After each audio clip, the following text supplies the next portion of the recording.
Today, we're diving into something pretty fascinating from our source materials. It's a proposal for a totally new global operating system, and it's called the Architecture of Abundance. The claim?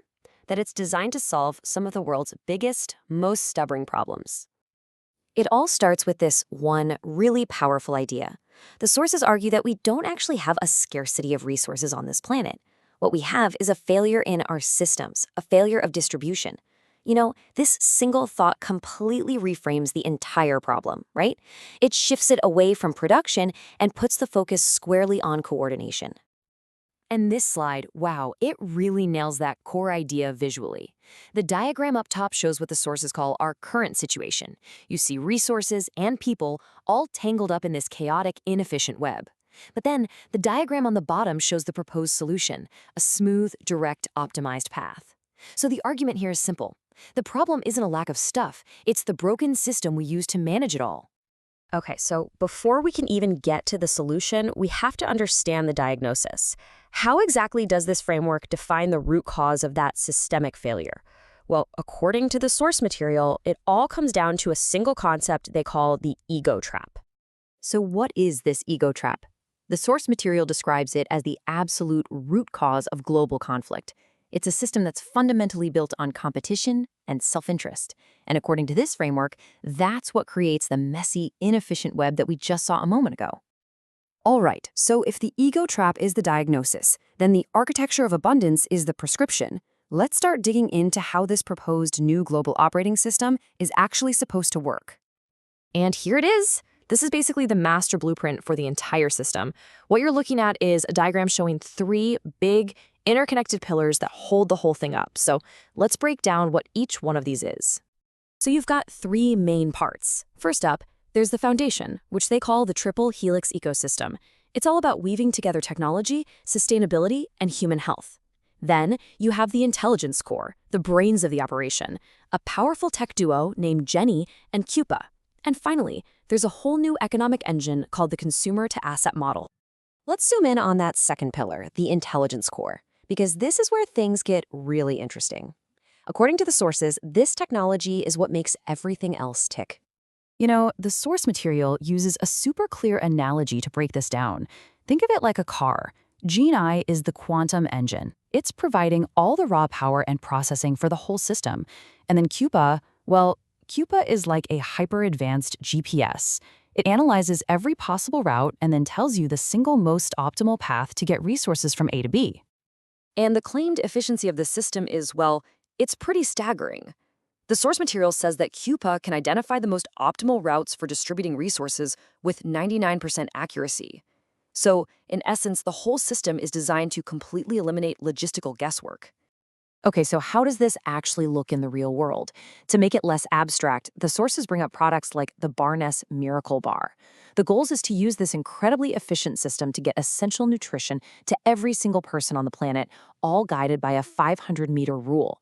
The idea is that these essential resources should be within walking distance for everyone. But here's the thing. This framework isn't just about fancy tech and logistics. It's also pushing for a pretty radical shift in our philosophy, especially when it comes to leadership, moving from a model of power to a model of service. This slide really puts it side by side. On one side, you have leadership as a seat of power, on the other, a seat of service. Inside this system, any decisions that are flagged as being ego-driven get automatically rerouted through what the source texts call forgiveness algorithms, just to make sure they align with the good of the whole. And get this, the whole idea of profit gets a complete makeover. It's not thrown out. The framework says it's sanctified. In this system, profit isn't measured in money, but as infinite love and gratitude converted into peace and prosperity. I mean, that is a total reframing of what economic activity is even for. And the engine driving all this is that third pillar we mentioned, the consumer-to-asset model. It's basically a self-funding loop. Here's how it works.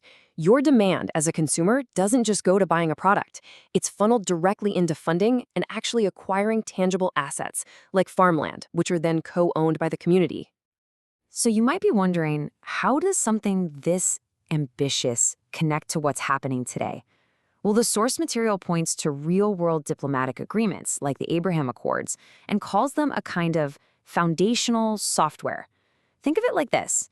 They provide the trust and stability, the operating system, that's needed for all the technological hardware to actually function. Okay, so where is all of this headed? The source documents actually map out a very specific timeline, and it all leads up to something they call the Great Shift in the year 2026.